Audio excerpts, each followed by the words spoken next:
Good afternoon, everyone.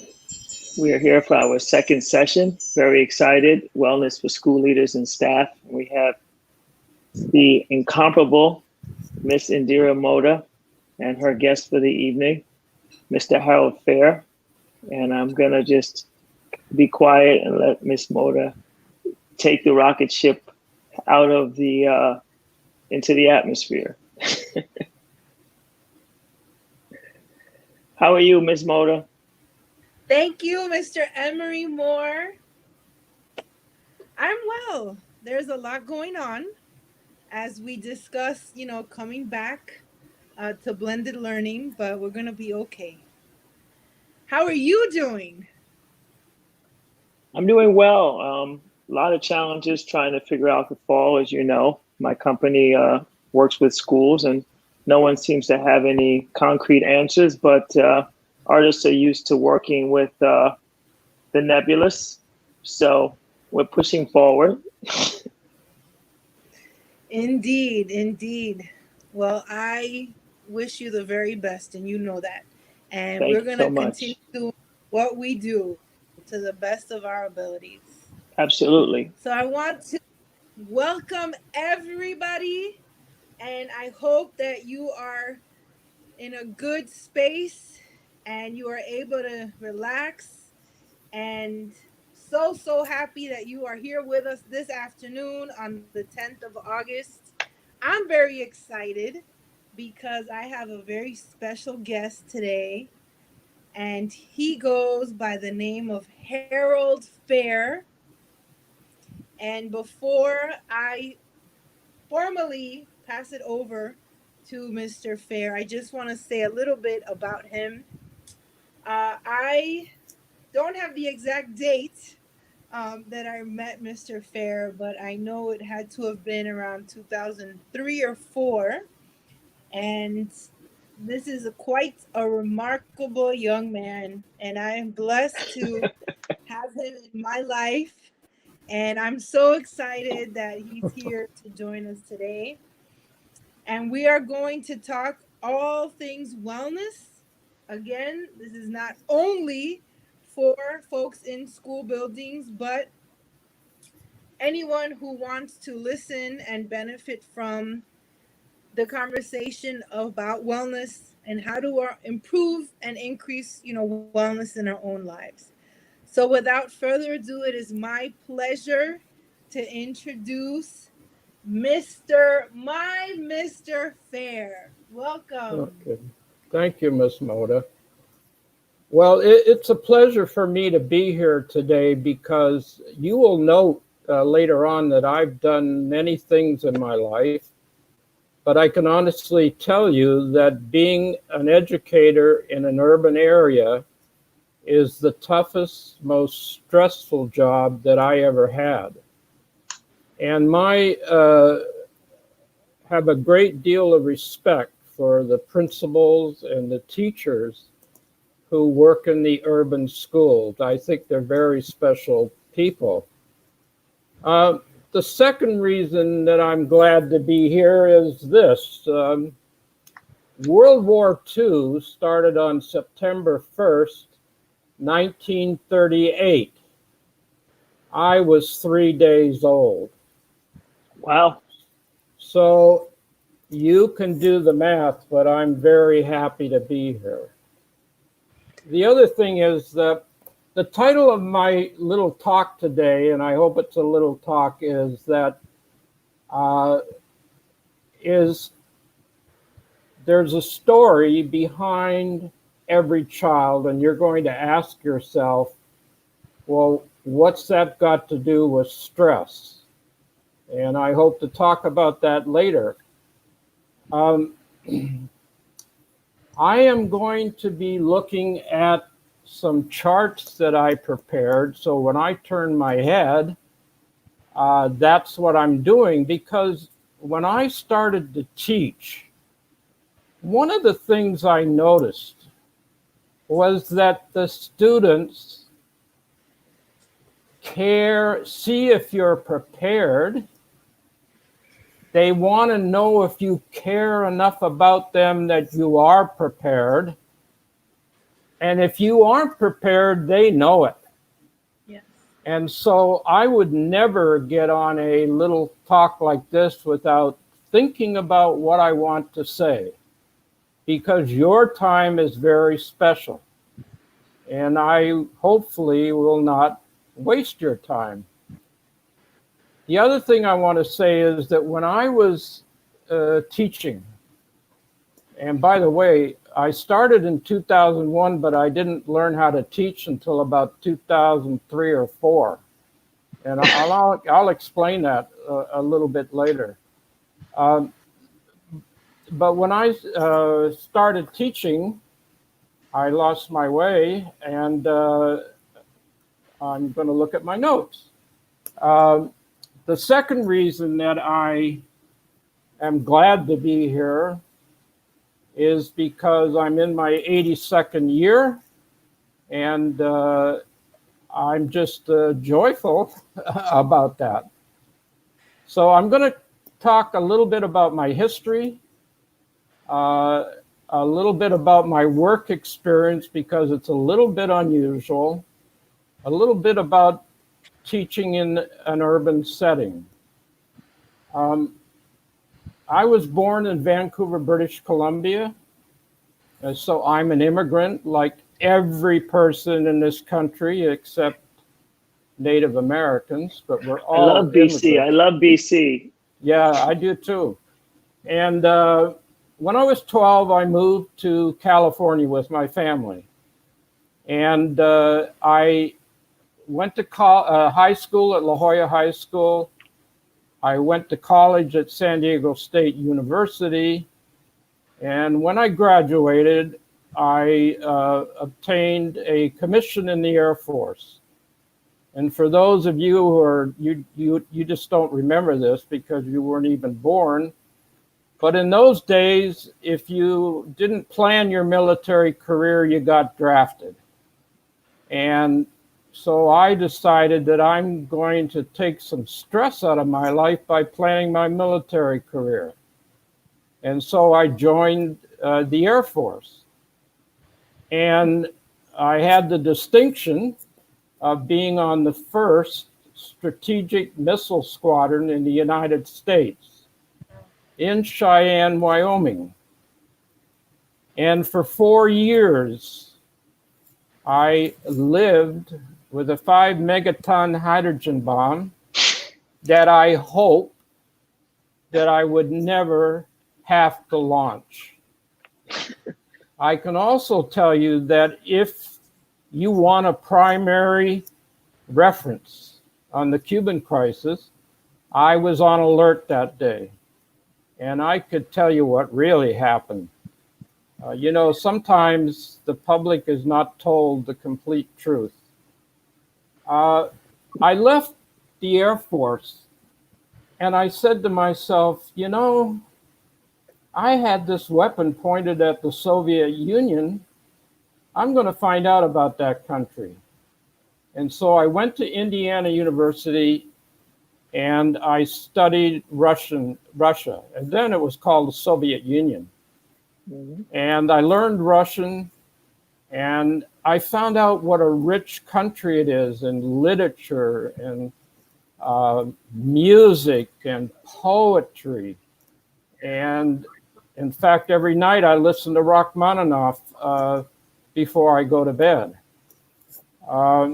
So we get caught up in these games with other countries, and then we find out, oh my God, they're just like we are. They have a history. They're wonderful people. So anyway, while I was working at Indiana University, I was a desk clerk at the Holiday Inn, and that's how I paid for my studies. And I met a man from Westinghouse. He said, what are you doing when you graduate? I said, well, I'm going to go and teach college in South Missouri. He said, no, I think you should come to Westinghouse for an interview. He says, what does that teaching job pay? I said, $6,000 a year. He said, oh, we start at $10,000. Easy decision. So I worked for Westinghouse, the Harris Corporation, United Technologies. And if we have time, I'll tell you about a personal story at United Technologies. And it's something that happened to me, and it is about stress. And I want to emphasize that in the 50s and the 60s and 70s, maybe 80s, you could not talk about stress. No man worth his salt would ever say, you know, I have a little bit of stress today, because then they say, oh, well, you're weak. You're Right. weak. And I think, and I learned, that it's just like anything else. If you admit you have a problem with stress, then you can start to deal with it. And so how I dealt with it is my own story. How you deal with it is your own story. You don't have to read the 7 things that successful people do. You have to figure out what works for you. So after I worked in corporate America, I worked for a legal placement firm, and the business was sold, and I was 63 and I'm out of a job. I have always, and I think it has to do with my, I hope I can mention this, but my religious background, in that I was always told that we are only as strong as the weakest among us. And that I believe, and this is why urban education is so important, I believe that we're here to improve the human condition. That's what we're here for. And I find it personally rewarding. In fact, Miss Moda, you'll love this one. Mahatma Gandhi said, a nation's greatness is measured by how it treats its weakest member. And isn't that true today? Isn't that true today? And quite frankly, I'm a little bit disappointed in my country right now. So anyway, my wife saw an advertisement in the newspaper for a teaching fellow. And she said, you know, Harold, you've always wanted to be a teacher. Why don't you do that? And I did. I applied for the teaching fellow, and I was accepted. And I went to Brooklyn College at night and during the summers. And I have to tell you, they didn't teach me anything that I needed in the classroom. Nothing. To be fair, could we say that most programs are similar? It's not exclusive to a particular school. I would hate to knock, or come down upon any particular school. Well, I think a lot of us learned outside of the educational classroom when we had to take, coursework for credits. But what I'm saying is they go through the history of education. They all do this, but when you enter the classroom, that's a different ballgame. And I know there were 10 people that started with me. After the first year, 5 were gone. So, wow. Anyway, I met Miss Moda at IS 292, and I always had empathy for new teachers. I wanted to help them because I knew what they were going through. And so I said to her, I have a program where the kids can dissect a frog on the computer screen. And so she brought her children in, and she used the computer lab. And that's how I got to know her.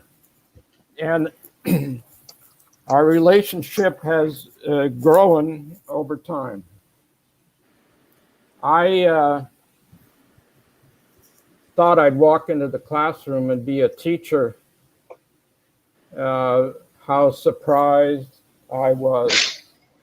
I must tell you that all of these newspaper writers that write about the schools and the teachers, they need to spend a year teaching in an urban school.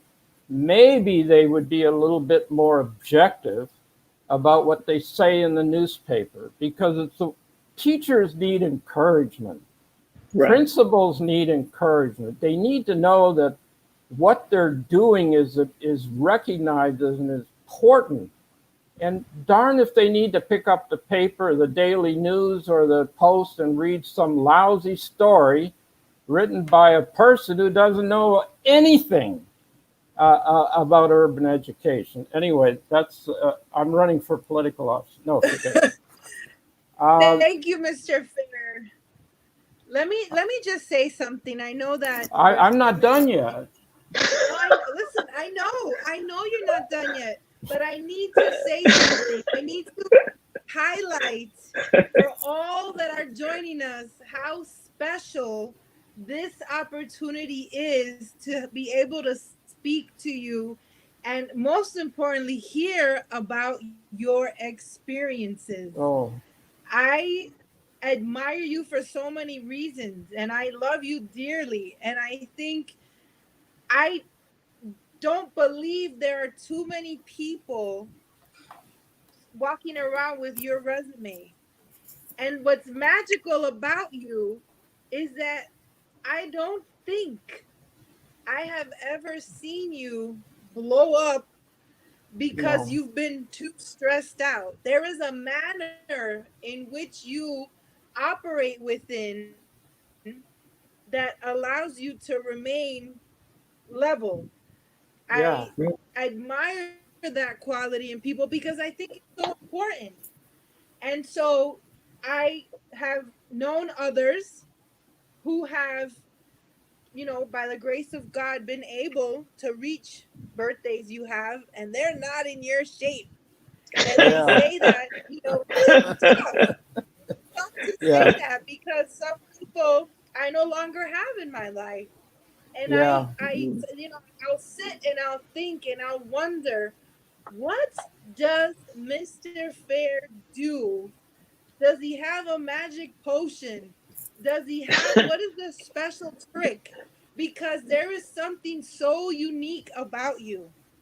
And I want Well, our audience today and everyone who will watch this to understand that it is so important, the manner and way in which you carry yourself each and every day, and the way that you interact with humanity. Because I firmly sit here and believe that the energy and the positivity that you give to others is received back. And I yes. really believe that that is what is part of your magic, Uh-huh. because I won't get into details here, but you do so many things for our school community, and you refuse to let me help in any way, shape, or form. Yeah, Whatever way you can volunteer or help, you're ready. And yeah. I think that's one of the things that I want to be able to highlight today, is All right. basically say, okay, let's talk about um, what exactly you put out into the universe. What mindset do you wake up with? Because for someone to decide at 63, I'm going to enter an urban classroom, that is a very special person to Yeah. want to not only wake up with that idea, but execute that idea. And so I always say, you're like my blessing in school. And I tell you, you have to work with me forever. There is no Oh, getting rid of well, me. I hope so. Um, well, I can try to. First of all, I still think I'm 18.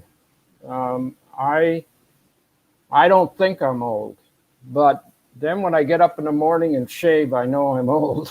So, but I'm going to talk about that in a minute within the context of teaching. if I may, Miss Moda. Is that okay? Sure, Um, of course. when I started to teach, and I'm going to say some things here, and I hope I don't offend anybody, but my principal, Mr. Hughes, was is an African American, and he came to me one day, and please understand the context here. He said, "Mr. Fair, will you please stop thinking white?" And I knew exactly what he meant. I wasn't offended by it, and I hope you're not offended by it. Um, and so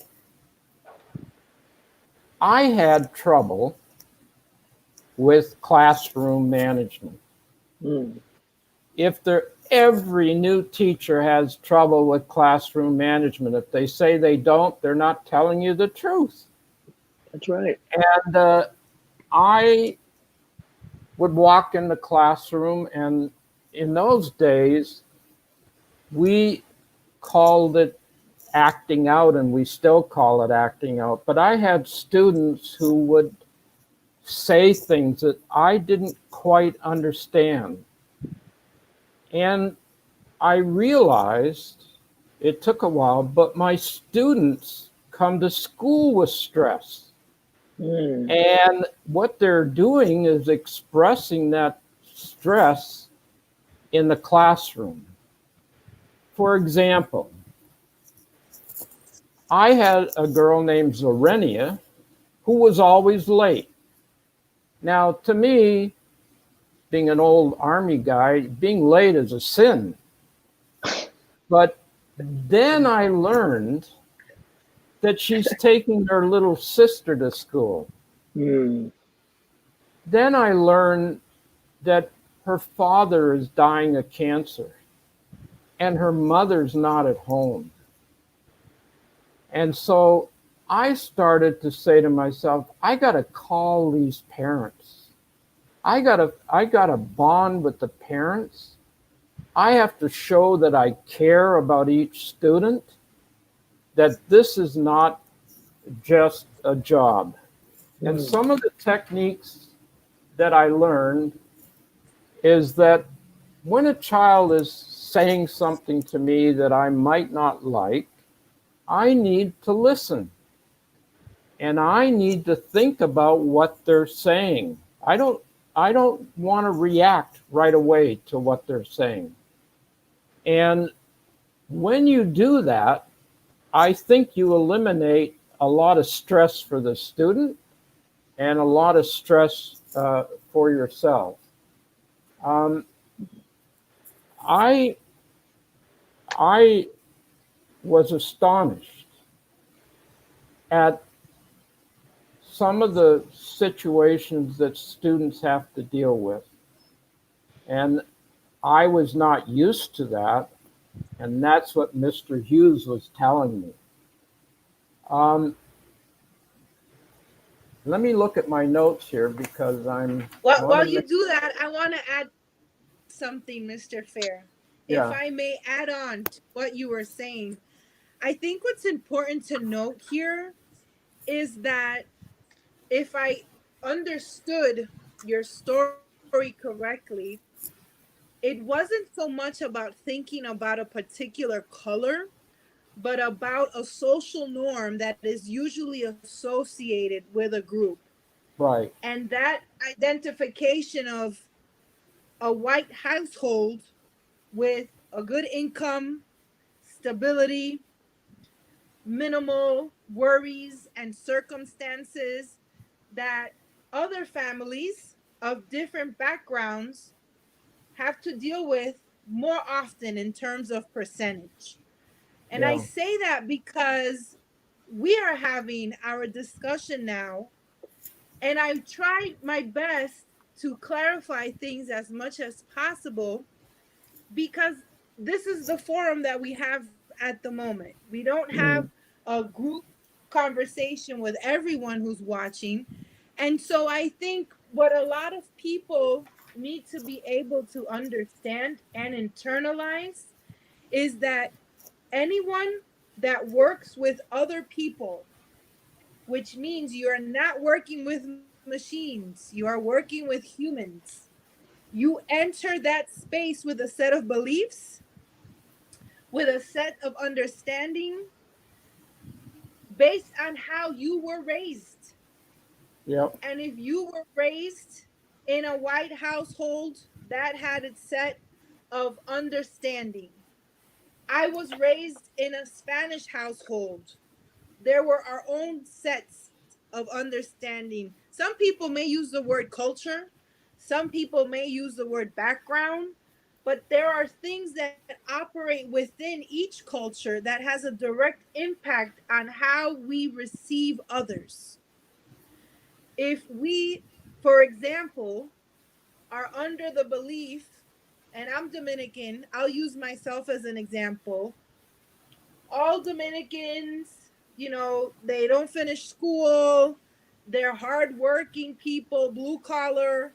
Um, if you believe that, you're already entering any dialogue you have with me with a certain set of beliefs.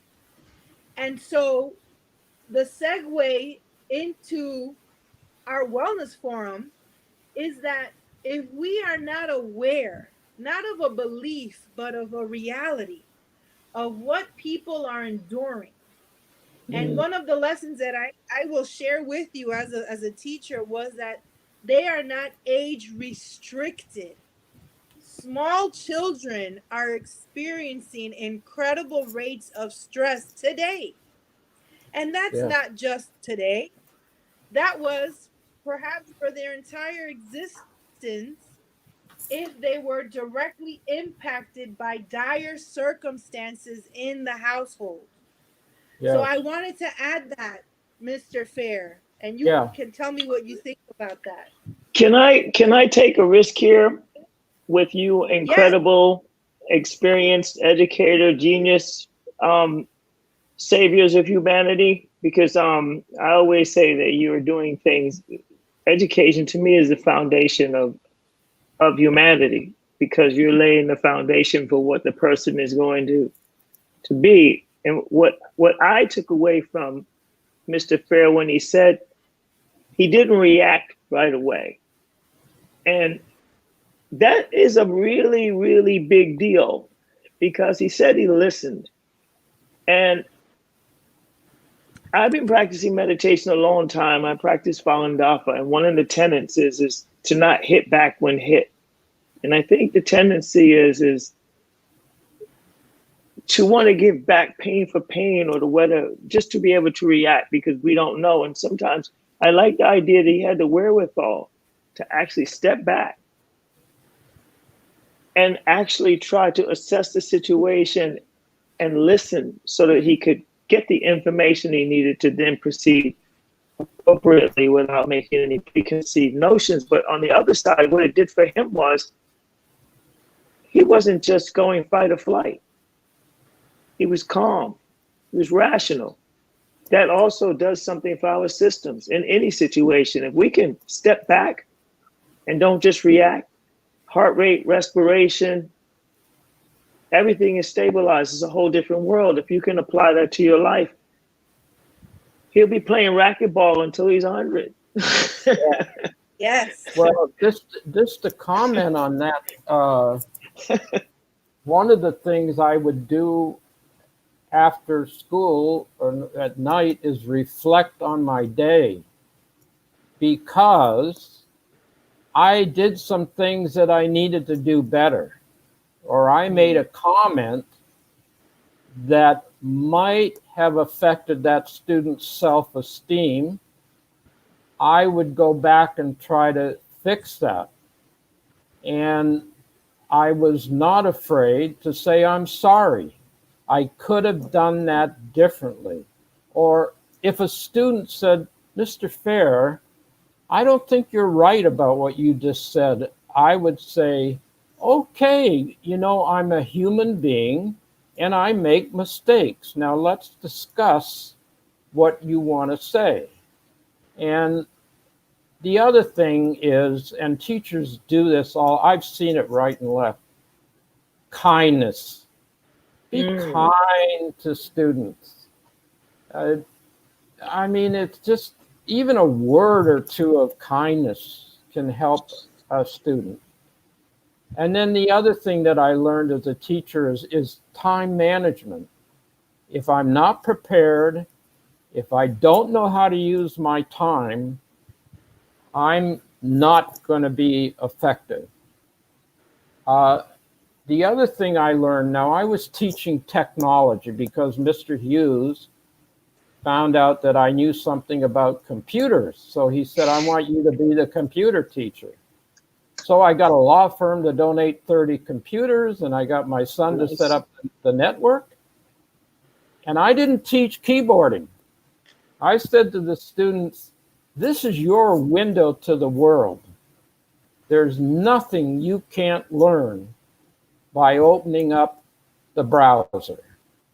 And I taught them math, social studies, science, language on the computer. If I taught them interest rates, I brought in an application for a credit card and I showed them, you know, you could buy a set of running shoes or sneakers or whatever they call them, and they'll be worn out before you pay for them if you're going to pay 18%. And I'm going to show you that. And I showed them how to predict the weather. I tried to show them things, and I'm unusual. I didn't have a program. They just said teach computers. But I tried to teach them things that they could use in their daily lives. And you know, kids pick it up. They are so smart. We underestimate them all the time. And I'm going to just say one more thing, and then I'll be quiet. I always judge the lesson by this. If I got one question from a student, voluntary, I said, oh, this is good. I'm connecting. If I got two questions, oh my God, I was so ecstatic. Because you see, they're building confidence. They're trusting you. They know you care about them, and they know you're not going to embarrass them. And if I got two students to talk about an issue, and one takes one side and the other side, oh my God, that was nirvana. Because now they're doing critical thinking. And I tell you what, you get so good, and I know teachers that do this. You can walk into a classroom and you got a lesson in your head and you look at those children and you look around, you say, whoops, this is not going to work today. I got to do something different. And you learn to position yourself in the classroom. And, you know, when you get good at it, it's a thrill. I just want to say that the first principal I had, this is how she greeted me. Oh, hi, Mr. Fair. Well, I wouldn't let you teach my daughter. Now, I understand that. See, I understood what she was saying. I wasn't offended by it. You're killing me. No, that's exactly. Now, I wish she had said, Mr. Fair, we got a couple of new teachers in the building, and we're going to meet on Wednesday at 3, and we're going to talk about what are some things you can do to be a better teacher. But that didn't happen.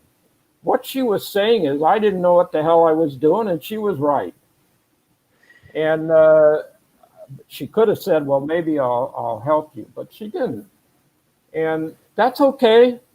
You have teachers in the school that say to you, hey, I wonder how long Fair will last. I bet he doesn't last more than 3 months. They don't want to help you, but they want to look at you and say, you know, he doesn't know what he's in for. But anyway, you have to have stamina, strength. I can remember at lunchtime, I'd walk around the school building and saying to myself, I can do this, I can do this, I can do this, I can do this, I can do this. And it's stressful. Um, so anyway, I that's about all I can say in a Well, that's nutshell. not true. I know you can many things, many important things. I want to highlight something that you said, and I think it illustrates the way you treat students in the classroom. You mentioned improving the human condition, Right, and I think that is so powerful because I liked what Mr. Moore said. It's right, almost as if we're architects and we're providing the landscape so those children can flourish and blossom. And Society. if we really identify and think to ourselves that is the task at hand, Hmm. we have to incorporate wellness for them because that's how they'll survive yeah, and be healthy and be happy.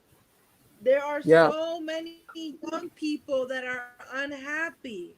There's so many grown people that are unhappy, right, But I think it's that underlying understanding. Even if you don't go to a classroom for work every day, or if you don't enter a school building, we were placed on this planet to improve the human condition. yeah. And when That, we that behave in that manner, when our actions speak in that language, we're getting it back. And yeah, we're also improving our own wellness and yeah, increasing our happiness. Well, you're setting the life culture. I don't think people understand what education really is. I didn't. My company's been working in schools, I think, like 9 years now. I had no idea of the scope of what you actually touch upon because students spend more time in school generally, or with educators, than anywhere else for most of their formative years. You figure from at least 3, 4 years of age until, let's say, 18, and then a lot will go on to higher education. So that could literally be a very significant point. Part of a person's whole formative life is becoming an adult. So the culture you set is everything: how you dress, how you speak, how you act, what your personalities are like, whether you're short with them, whether you're patient with them, whether you treat yourselves well or whether you don't, what you drive. I've seen it myself, and of course I've been a product of it having gone through education.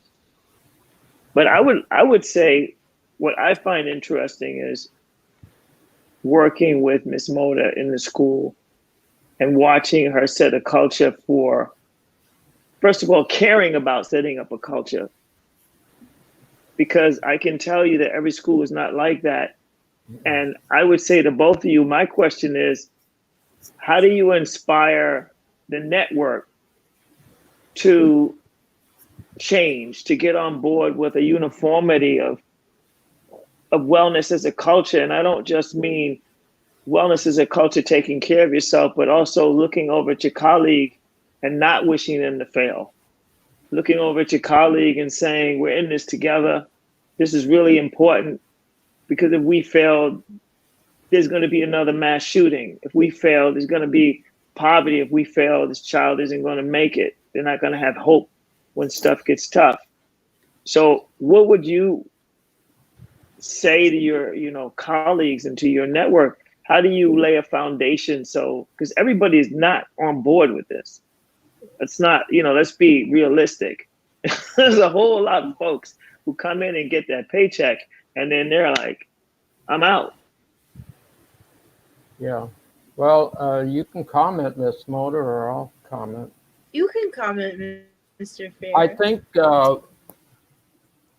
one of my jobs in corporate America was to keep non-union plants non-union. And whenever we had a problem, it was never about wages or benefits. It was about how the people are treated. Mm-hmm. And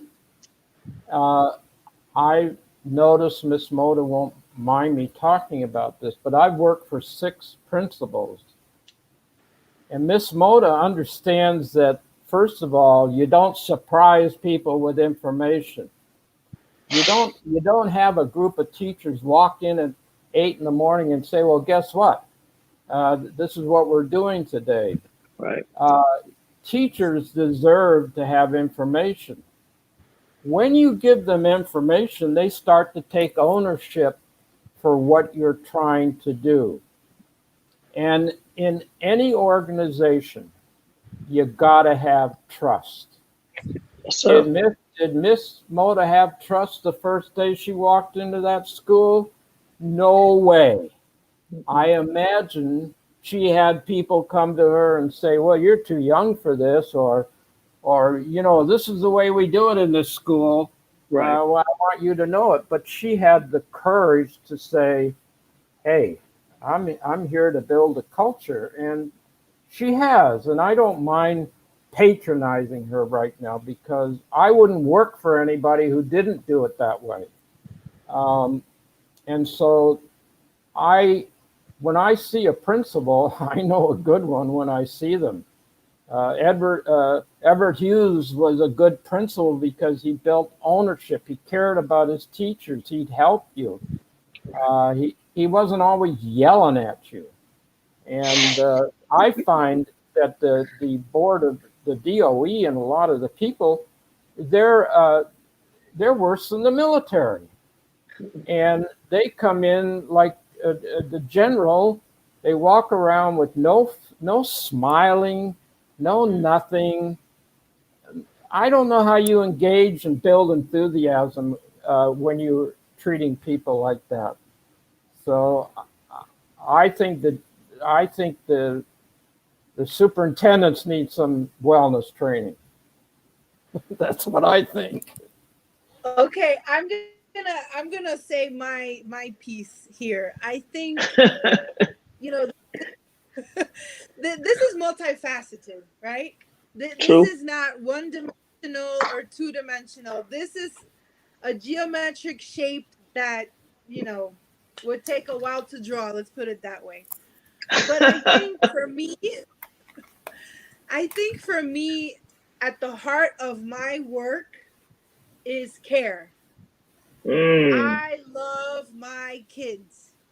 Yeah. And I call them my kids. And I tell them that I call them my kids. In our building, they're Lincoln scholars, and I call them my Lincoln ladies and my Lincoln gentlemen. And I think one thing that very few people have mastered is the ability to mask their real feelings about people. Yes. And I think that speaks on what Mr. Fair mentioned about children being able to read adults. In all of my years working with children, I believe they're the most special of us humans, because I believe that in 5 minutes of you in front of them in a classroom, they'll know whether you care about them or whether you don't. Yep. And I think the minute that you are in front of children, the first couple words you say, the energy that you present and share with them, they're able to tell whether you care about them or not. And so I ask people, especially when I'm trying to hire a new staff member, is why do you want to spend all of this time with students? Number one, I'm in a middle school. Middle school is a crazy time in their lives. Yes, it is. And the more that the more that, I talk about middle school with people, the more I understand why it's only 3 years. Elementary is K through 5. High school is 9 through 12. There's a reason.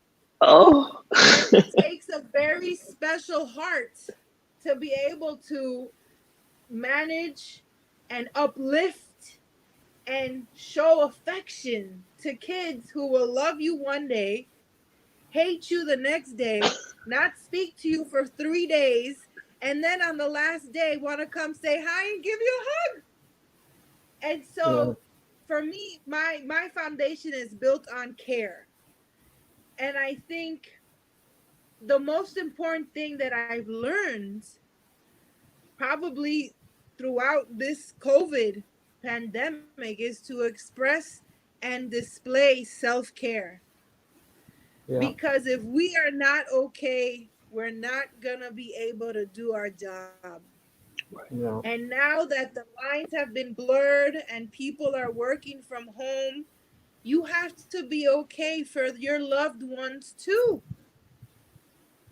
And so we have to be conscious of that.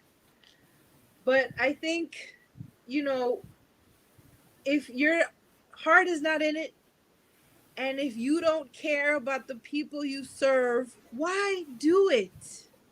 Right. Yeah. I'll say that again. Why do it? Life is beautiful. It's not a death sentence. It's Yeah. not, hell on earth. This is supposed to be an experience that fulfills you every day. And so Yes. I'm pretty sure, at least with a few people in my years, I have asked that question, not necessarily in education, but when you hear someone say over and over, I hate my job, I hate my job, I hate my job, you could say it from time to time because life is sometimes a challenge, right? right. But when that is your mission statement, that is how you operate from when you wake up to the minute you go to sleep, that requires an examination.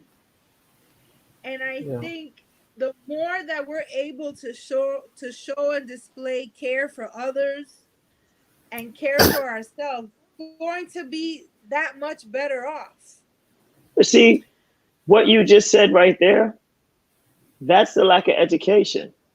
Because when you don't have hope and good foundation and direction, you end up someplace, you're drifting in the river, you don't even know how to paddle, let alone have a boat. You're just Right, drifting. And so whatever you can grab onto, if you grab onto a little branch and it's right, semi-stable, you'll hold on to it because you're drifting. You can't chart your own course and your world feels small. You could be in a room full of doors, but you don't know to turn the handle, or you don't have enough courage to turn the handle because you haven't had that foundation. You haven't had that courage that comes with somebody believing in you and saying, you can do this. This has been done before. Do you have options? You don't have to settle for this. It's not about just a paycheck every day. You right. can be helpful to humanity. You can, even if, I used to watch people talk about people who delivered garbage. My first job, I was 13 years old. I was a janitor, the church school program in the summer work program. I was late putting my application in. All the quote unquote good jobs were gone. All my friends laughed at me and teased me because I was the janitor. Mm. But they didn't know was I loved it. They told me what to do. They let me alone. They said, when you're finished, you can leave. I'd come in every day. I had worked out the best way to clean the place, put my music on, knocked it out in a few hours. I'm sitting on the stoop with my comic book and my bubble gum, and they working an extra 4 or 5 hours. And they were like, oh, but he's the janitor. He's the janitor. It's like, I loved it. It was the first job I had, but it was also the thing that taught me I need to work for myself because I'd rather somebody give me the task and then have me figure out how to do it And so early on, I was blessed in having an understanding of how I work best. And some people don't like that kind of autonomy. Some people like to be told, this is Yeah. what you need to do today. And they're Right. very, very good at that. And other people can't stand it and everything in between. And so for Yeah. me, education, real education, not just regurgitation of something in a book with no understanding of the concepts and principles, but real education where you can think, where you can create, that is the foundation for our society. And I know that it's been upended on purpose. I know that it has been designed like this on purpose because a certain subsect of our country, community, they're not educated like that. And Yeah. so what you're doing in schools that are considered to be underserved, I've seen people do magic in Brownsville. I've seen people do things that other schools are not doing, even in the elite schools, because the principal and the staff cares. Yep. But it's not getting out into the world. They're not telling the world there's magic in Brownsville, there's magic in East New York, there's magic in Bedford Stuyvesant. It's always what's detrimental. Yeah. I want to add something about that. I think, it's so important to add one important element here, and that's called braveness and the ability to speak up. And I remember one of the things that really helped me, when I became a teacher, and I know Mr. Fair had mentioned helping first year teachers, is asking for help and Mm, speaking up. And that idea of, I know I can do it, but I need help. I need people behind me that are going to support me and be, part of my team, my cheering squad. Because when you do something for the first time, it's never going to be easy. right, I think we have to stop selling this false, this fake news, if you will, that you're supposed to be given a book and you're put in a classroom and it's magic. Not so much. The No, same can no. be said for administrators. The same can be said for larger systems right, and infrastructure. And it's there's a big learning curve that has to happen. But if we don't start at least having a conversation about wellness and the need for it, then it's never going to be widespread. And I echo what you said about the amazing things happening in different neighborhoods where some people wouldn't think twice to look at. And that's honestly one of the reasons why I became so involved with Twitter, because I knew mm, the magic that is happening in my school. I knew it. And I said, well, people aren't necessarily going to come visit, so I'm going right, to put it out. And let me tell you, the level of commitment, the level of care, the level of dedication is not unique to my school. There are many schools like that, Yep. but hmm, sometimes people don't talk about it. They don't share out. They right, insist on holding the microscope, to certain neighborhoods and zip codes. We got to stop that. So you take it upon yourself to showcase. You take it upon yourself to invite, because I insist on this for this sole reason. I have amazing kids. All schools have amazing kids. And we have to uplift that notion. And when we have them understand how amazing they are, that increases their wellness, their self esteem, their pride. And when they are mm, to operating to the best of themselves, their most potential, their everything, you get that back as the adult with them in the classroom. So I can talk about my amazing scholars for a long time. But I think, Mr. Fair, I'm going to ask you this because we're almost at an hour. Yeah. You have a magic potion that you drink, because I know you do. And you shared some of that magic with us today.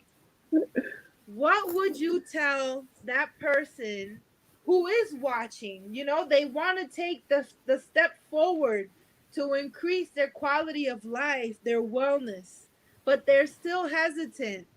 They don't know who to talk to or what to say to someone.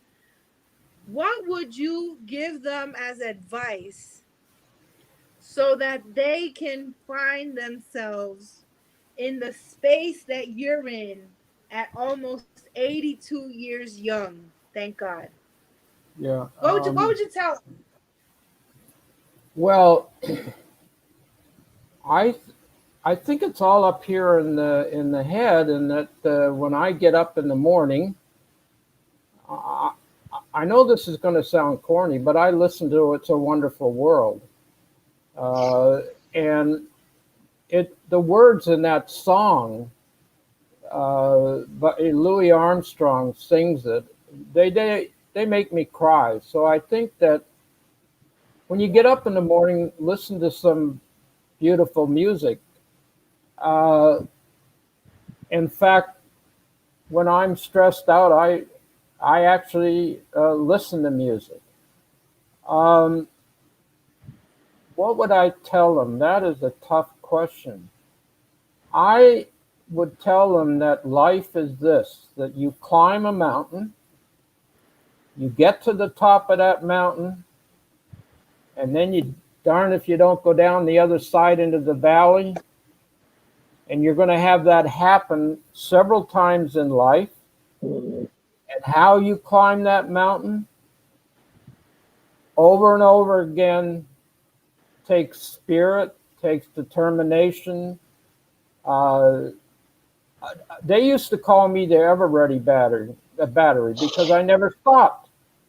You have to keep going. You have to move. You can't let the world slow you down. And boy, I've been in some tough jams, really tough. And I don't know what to tell you. It's a You spirit. said plenty. It's a You have spirit said about life. plenty. Yeah, Keep moving. yeah. Keep I have. moving. And this whole see, teaching is a mission. This is a mission. Mm. I used to go home at night. Now I'm pontificating, and I'd say to my wife, "Darn it, I'm not reaching the kids. I'm not. I can't. Look, I can't stand what I'm hearing." Mm. And she would say, "Honey, don't get disgusted. Maybe work with three or four. If you could work with three or four a year, then you've accomplished something." And so when I walk down the street and a former student says hello to me, oh my God, I melt. I feel so good. I feel like I could fly off the ground into the beautiful white clouds, Mm. because I connected with that student. And I've had that opportunity, uh, thank God, several times. And that does more for me than the student. Oh my God, they don't know that, but Right. it does more for me than they'll ever realize, because it gives me the energy to go back and do more. And that's what motivates me. And then I've always had around me people who love me. And Mm. when I was at United Technologies in the corporate world, I had a lot of stress, and I would go home at night, and I wouldn't talk to my wife. I wouldn't talk to my three sons. But my wife loved me, and she said, you got to go and get help. You're not Mm. dealing with this stress. And you know what? I got help. And thank God, it was the best thing that ever happened to me. So I would say to people, for God's sake, get help. Talk about it. And that's what I wish the DOE would do. I wish the superintendents would have sensitivity training and help these principles. And then the other thing is, could they I'm just trying. yeah, could they just focus on one thing for I'm trying. 5 years, not change the damn menu every year? Amen. I'm trying. Yeah, I know you. Well, I didn't know that, I but got a 5-year contract for wellness. Shout yeah, the rooftops telling we can come in, we can make a change. yeah, and I think it's so important. And as you said, Well, Miss Mo, you got to respect yourself. You got to take care of yourself, and then people watch that. People watch you, especially children. They watch everything you do, Mhm. and if you're stressed out, they see it. So anyway, I'm enough. That's enough. that's gold. That is gold. I Yeah, have something special for you when we finish our talk, but I will add this if I'll be brief. You know, there is so much going on yeah, in the world of education that it is just hard sometimes. yeah. Mm, And I Plain think hard. people try and do the best they can. They I do do. believe that. yeah. Yeah, I do believe that. And so I feel, at least in the setting that I'm in and the geography of where I am, there is a lot of resources and opportunity, intentional to help us. But yeah, it's true, it has to be widespread. So, yeah, as you said, if you feel that you need help, get help. I want to applaud everybody who's watching because you are taking a step towards your own wellness and well being. And I send you so much love and positivity and gratitude. And I tell you how special you are because there's only one you. And yeah, so I'm excited about having this forum and this opportunity. And I'm so thankful for both of you because the impact that you make in this world, the lives that you touch that you probably don't even know you yeah. touch, No, has a limitless possibility.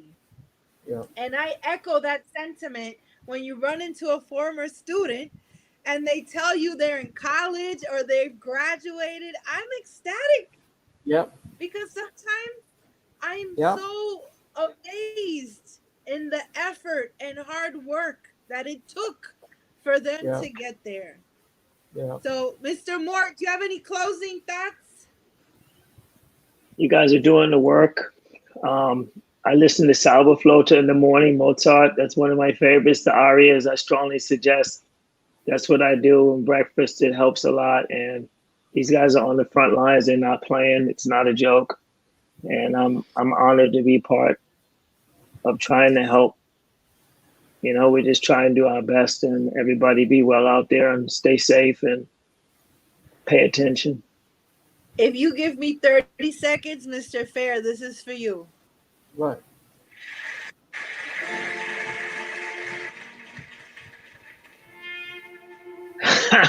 I knew it. What is it? I don't hear it. It's coming. Oh, I love that, man. Oh my, Satchmo. yeah. But people walking by saying hello. Oh my God. Mr. Fair, that's for you. Love you, man. Thank you. Bye bye. All right, everybody. Bye. Thank you so much. Bye. Take care, everyone.